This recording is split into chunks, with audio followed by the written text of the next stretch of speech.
As the waves lap the shores and still deposit trash and treasures amid the rocks, we look back at the early immigrants who made their own opportunity, turning debris like this into a foundation from which they would build their own American dream. The Beechers arrived after 1840 when the grain mills began to be built around the area. They were mainly Irish with a few Portuguese immigrants who came here for work.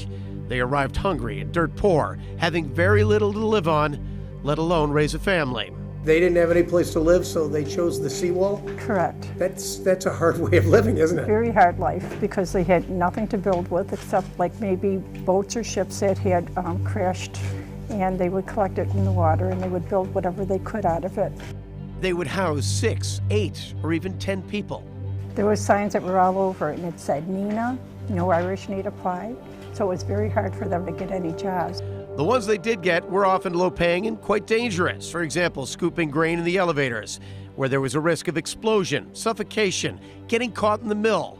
The attitude then was that the Irish were disposable. They'd say, oh, it's okay, it's only an Irishman, send down another. But in 1899, things changed for the Beechers because, of all things, a strike. It opened eyes in City Hall to a new pool of employees. The city was developing, and they decided that, hey, why not give the Irish people the fireman jobs and the policeman jobs, because they're the most dangerous other than the scooping. And that's what they did, and that's how the people in this area were able to better themselves. And better themselves they did. One very famous Beecher descendant made his mark in our nation's history. Well, we have a famous person over here, General Donovan, who created the CIA and different organizations. This was the Donovan's original family home when they were Beechers. A couple of generations later, William Donovan would become a World War I hero and rise to the rank of general. He's the only person to have received all 4 of the United States' highest honors: the Medal of Honor, the Distinguished Service Cross, the Distinguished Service Medal, and the National Security Medal.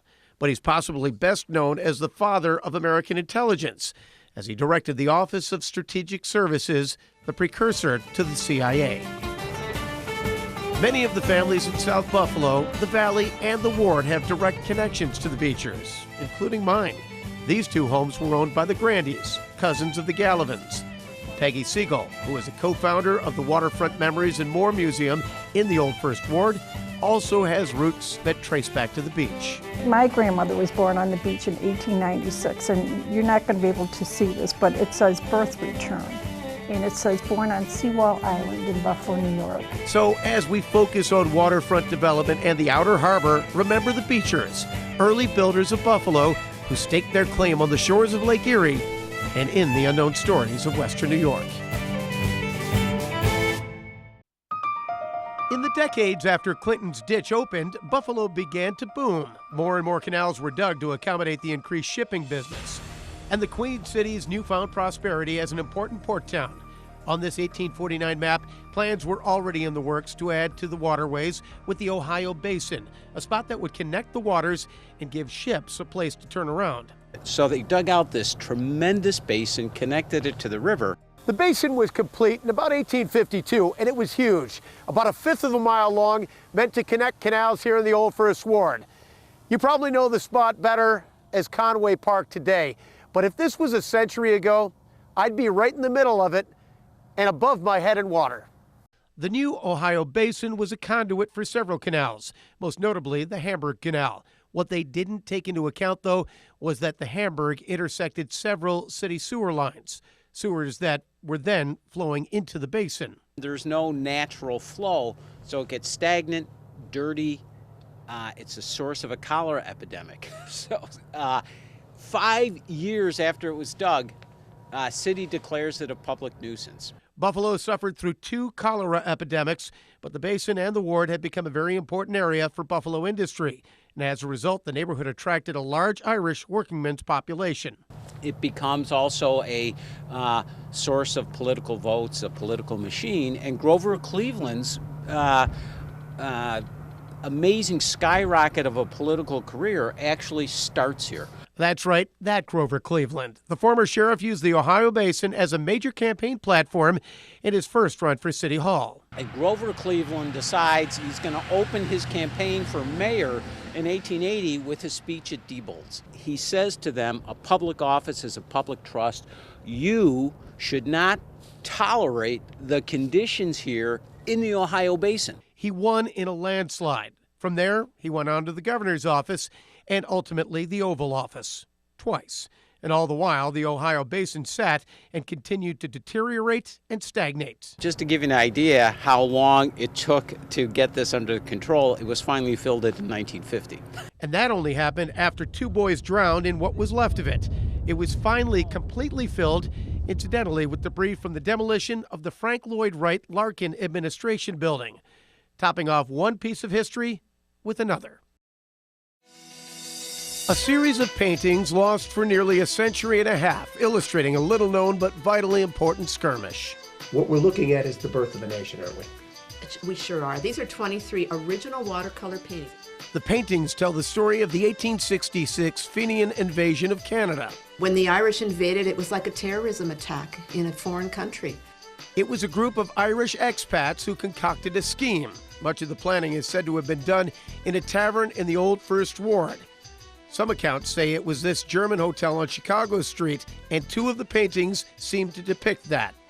The Fenians, mostly Irish veterans of the American Civil War, invaded Ontario from Buffalo as part of a plan to hold British North America, now known as Canada, hostage until England got out of Ireland. The only crossing occurred at this point near the foot of Hurdle. A monument stands there today. At that point in time, we weren't Canada yet. We were still part of Great Britain, relying on Great Britain for our defenses, and those defenses didn't come through. The Irish forces met with Canadian and British troops in the Battle of Ridgeway and were defeated. But while the skirmish might be little known to Western New Yorkers, its impact was monumental. It really caused panic in the citizenship to put pressure on politicians that perhaps we should be a country and have our own defense system, defend ourselves, because who knows when we could be invaded again. And that really got the politicians moving, and Confederation happened a year later. And it was all captured on canvas by a Toronto artist named Alexander von Erickson, who had heard the rumors of the invasion. So he came down with the Canadian soldiers and painted what was happening. And by the looks of the paintings, spent quite a bit of time here. He must have been here because the topography is dead on to the buildings that are some still standing today. But these pictures were unknown for decades. It was in the early 1990s when I learned of them. When a historian 550 miles from Ridgeway put 2 and 2 together. They were sitting in a museum in Newport News, Virginia, and because the Fenians were wearing Civil War uniforms, that museum was trying to link these activities to a battle during the Civil War, and it just didn't match. Once they figured out that it wasn't the Civil War, but the Fenian invasion, the owners contacted Jane Davies at the Fort Erie Historical Museum. The museum found a sponsor and was able to purchase the entire collection. I was flabbergasted at these things. They're beautiful images. Images of a battle intent on freeing one nation, but instead creating another. And another chapter in the unknown stories of Western New York. Father Nelson Baker is known for many things. The Padre of the Poor, as he came to be known, expanded and upgraded an existing orphanage and reform school when he came to Lackawanna.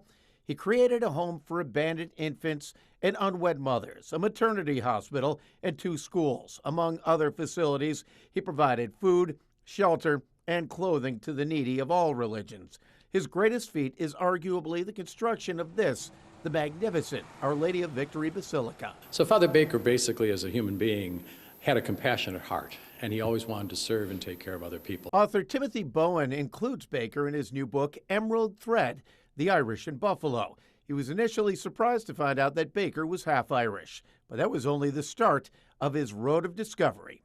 Other things that I found very interesting about him is he was a great athlete, a great baseball player. He was a musician.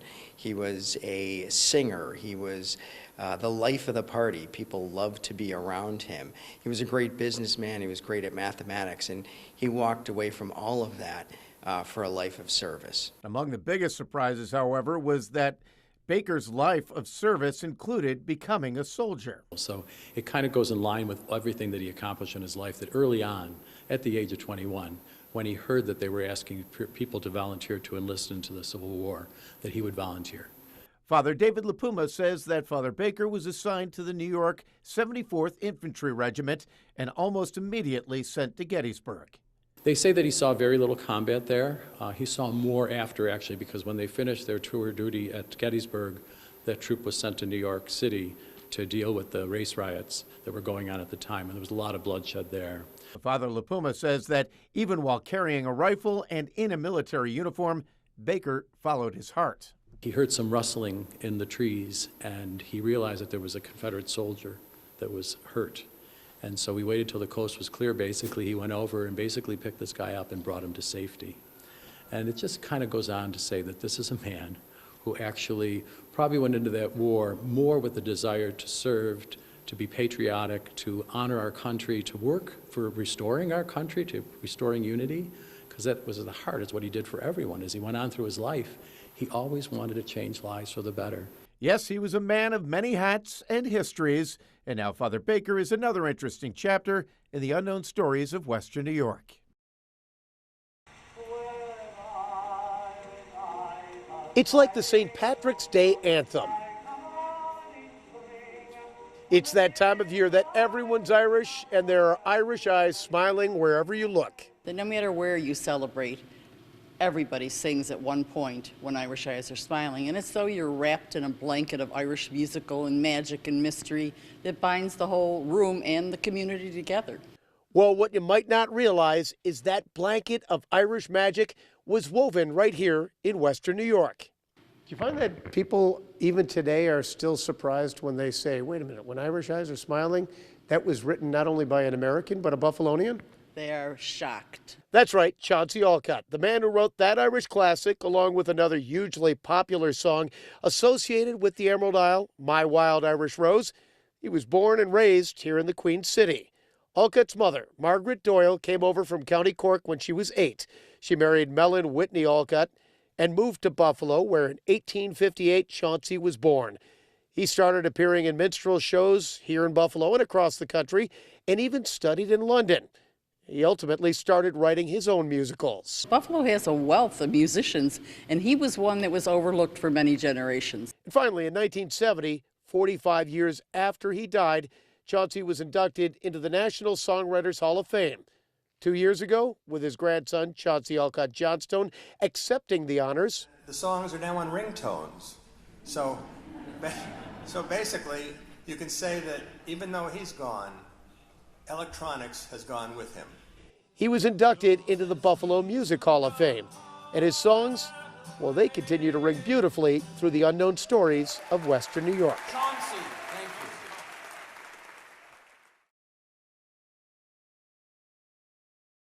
The Old First Ward has its share of legends, and Jimmy Collins is certainly up there near the top.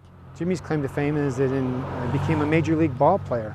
Not just any ball player. Born in Niagara Falls and raised in the ward, he was widely regarded as the greatest third baseman to play before the Second World War. As a player-manager, he led Boston, who were known as the Americans back then, to their first pennant in 1903, and then another one a year later. At the time, he was presented with a silver cup in gratitude. But like so many, after his playing days, he went back home and slipped into anonymity. To retire from baseball, he came here back to Buffalo. I believe he worked for the Buffalo Parks Department, and he died in 1943. However, after his death, his greatness on the diamond was remembered, earning him a spot in baseball's shrine. He was known for his great defensive play, and in 1945, he was inducted into baseball's Hall of Fame at Cooperstown, New York. But it was a story that was told to a Hall of Fame official by Jimmy's grandson that turned Jimmy Collins from baseball great to folk legend. A story from Jimmy's last day above the ground. When he died in 1943, many of his former teammates were still living, and they came here to Buffalo for his wake. These were players who played with and for Collins, players who had great admiration for their old skipper, players who saw that silver cup in the casket and wanted one more toast with old Jimmy Collins at this very traditional, old-school Irish wake. It was his friends showed up, and they started drinking, and Jimmy Collins' cup was there, and they took Jimmy from his casket and set him up, and they had a party with him.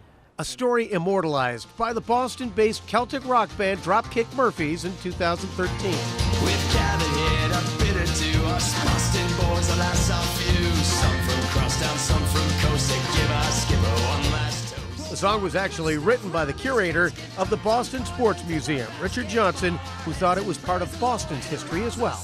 Strike a chord. Let's raise a glass and lift it up and sip from Jimmy Collins' cup. Jimmy was not entirely forgotten. He's been immortalized in song. Not forgotten in the Old First Ward, by the Dropkick Murphys, or in the unknown stories of Western New York. Let's sip from Jimmy